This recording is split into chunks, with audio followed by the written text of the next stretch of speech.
నోటీసుల వరకు వెళ్ళినటువంటి సందర్భం కనపడింది. మరోవైపు ఈ కేసులో 18 మందిని నిందితులుగా చేరుస్తూ కూడా పోలీసులు ఎఫ్ఐఆర్ కూడా చేయడం జరిగింది. మరోవైపు ఇందులో పుష్ప 2కు సంబంధించినటువంటి నిర్మాతలు ఎవరైతే ఉన్నారో వారిని కూడా ఈ కేసులో అక్యూజులుగా చేర్చడం జరిగింది. అంటే అక్కడ సినిమాకి సంబంధించినటువంటి వ్యక్తుల ప్రమేయానికి సంబంధించి కూడా పోలీసులు పూర్తి స్థాయిలో ఆధారాలన్నీ సేకరించిన తర్వాత వారిని నిందితులుగా చేర్చినటువంటి పరిస్థితి కనపడుతుంది.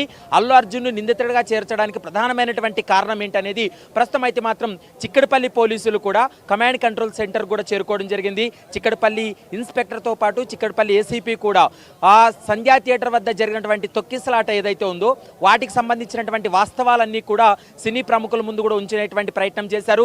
మరోవైపు సోషల్ మీడియా వేదికగా కావచ్చు కొన్ని ప్రతిపక్ష పార్టీలు కూడా సంధ్యా థియేటర్ ఘటనను ఆసరాగా చేసుకొని రాష్ట్ర ప్రభుత్వం పైన మరోవైపు పర్సనల్గా సీఎం పైన కామెంట్స్ చేస్తూ ఉన్నారు. కాబట్టి వాటికి సంబంధించినటువంటి అంటే సంధ్యా థియేటర్ వద్ద జరిగినటువంటి సంఘటన ఏంటి, అక్కడ జరిగినటువంటి పరిణామాలు ఏంటి, అక్కడ ఏం జరిగింది అనేటువంటి అంశాలన్నింటినీ కూడా ఇప్పటికే దాదాపు 9 నిమిషాల వీడియోను పోలీసులు కూడా విడుదల చేసినటువంటి పరిస్థితి కనపడుతుంది. కానీ చాలామంది సినీ ప్రముఖులకు కూడా రీచ్ కాలేదు, ఏం జరిగిందో కూడా చాలామంది సినీ ప్రముఖులకు తెలియదు. కాబట్టి ఈరోజు అందరూ కూడా ఇటు ప్రొడ్యూసర్స్ కావచ్చు, డైరెక్టర్స్, మరోవైపు నటులు కూడా ఇక్కడికి సీఎం తోటి భేటీకి వచ్చారు. కాబట్టి ఖచ్చితంగా ఈ సమావేశంలోనే సంధ్యా థియేటర్లో జరిగినటువంటి సంఘటన పైన కూడా వాస్తవాలను ఏదైతే సినీ ప్రముఖుల ముందు ఉంచాలనేది కూడా ప్రధానంగా ప్రభుత్వం భావించింది. అందులో భాగంగానే చిక్కడపల్లి ఇన్స్పెక్టర్గా ఉన్నటువంటి రాజు నాయక్ ఆయనే ఆ కేసుకు సంబంధించినటువంటి ఐఓగా ఉన్నాడు.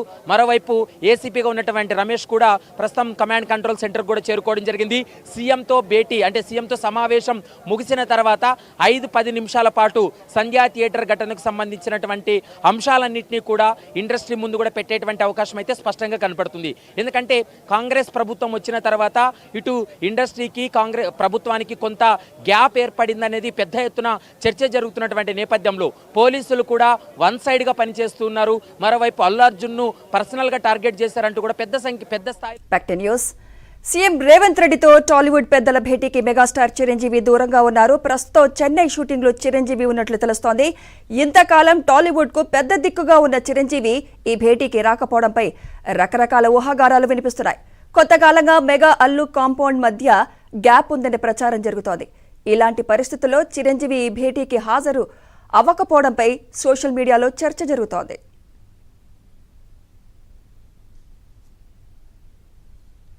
ఇదే అంశంపై మరింత సమాచారం మా ఫిల్మ్ కరెస్పాండెంట్ సుజన్ అందిస్తారు. సుజన్, ఇప్పటిదాకా టాలీవుడ్ కు పెద్ద దిక్కుగా చిరంజీవి ఉన్నారు. మరి గతంలో జగన్తో భేటీకి చిరంజీవి కీలకంగా వ్యవహరించారు. మరి ఇప్పుడు ఈ సమావేశానికి చిరంజీవి దూరంగా ఉండటాన్ని ఎలా చూడాలంటారు సుజన్?